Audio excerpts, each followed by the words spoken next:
Setelah ayah dan ibunya meninggal, seharusnya bocil ini bersekolah. Namun ia malah menjadi pemulung. Kemudian seorang anak orang kaya yang baik hati mengajak bocil pemulung ini untuk tinggal di rumahnya. Lantas ia dikasih baju yang bagus, dikasih makanan enak, bahkan ia juga diberi handphone agar bisa bermain game. Singkat cerita, ketika pria kaya ini pergi bersama anaknya untuk membeli minuman, tiba-tiba seorang pencuri datang untuk mengambil dompet pria kaya itu. Karena lupa membawa dompet, mereka pun kembali ke mobil. Tapi karena dompetnya hilang, si bocil ini dituduh dan diusir. Yang sayang sama keluarganya, subscribe dan like ya. Cermin ini bisa melihat masa depan pada setiap orang yang memakainya. Jadi ceritanya saat bocil ini berjualan kue, ia diledeki oleh teman ceweknya. Bahkan ia dipermalukan dan direkam untuk diperlihatkan kepada teman-temannya agar ia malu. Ketika bocil ini mau pergi, ia tak sengaja menoleh ke arah cermin yang ada di belakangnya. Di dalam cermin itu ada bayangan masa depannya. Kelak bocil tersebut akan menjadi orang yang sukses.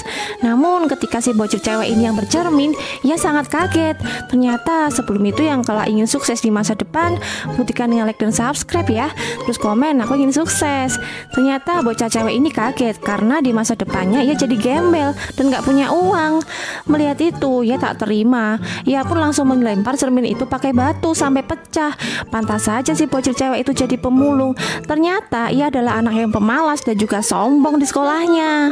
Warga ini didatangi oleh manusia yang bibirnya robek sampai ke pipi. Si ayah yang panik lalu memukul makhluk itu. Namun makhluk itu malah naik ke kamar anaknya. Bocil ini pun ketakutan dan pergi. Melihat keadaan yang sudah sangat kacau, dengan cepat si ayah menelepon polisi. Namun sialnya polisi tak percaya.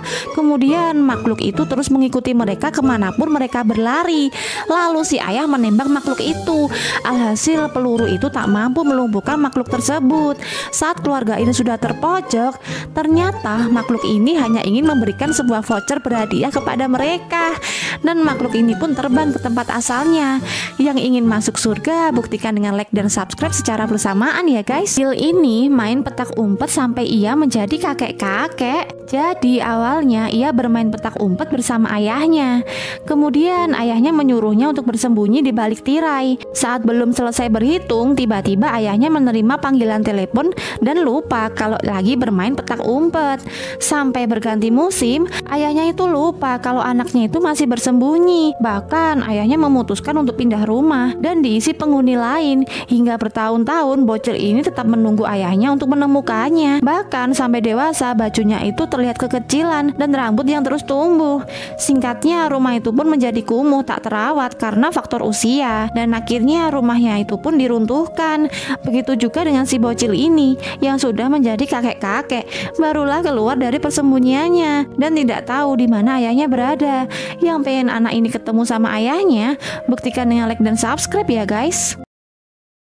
Wanita ini pacaran sama Raja Iblis neraka guys, supaya bisa jadi Ratu Iblis dan menguasai dunia. Jadi awalnya 11 bulan yang lalu, Raja Iblis ini lagi santai di neraka. Tiba-tiba HP-nya berdering. Ternyata ada pesan masuk dari aplikasi pencari jodoh. Ia melihat bahwa aplikasi itu berhasil menemukan jodohnya. Lalu mereka memutuskan untuk bertemu. Alhasil kecocokan pun mulai terlihat dan mereka pun resmi berpacaran. Mereka juga sering menghabiskan waktu bersama. Terlihat wanita itu menyuapi iblis itu dengan mesra.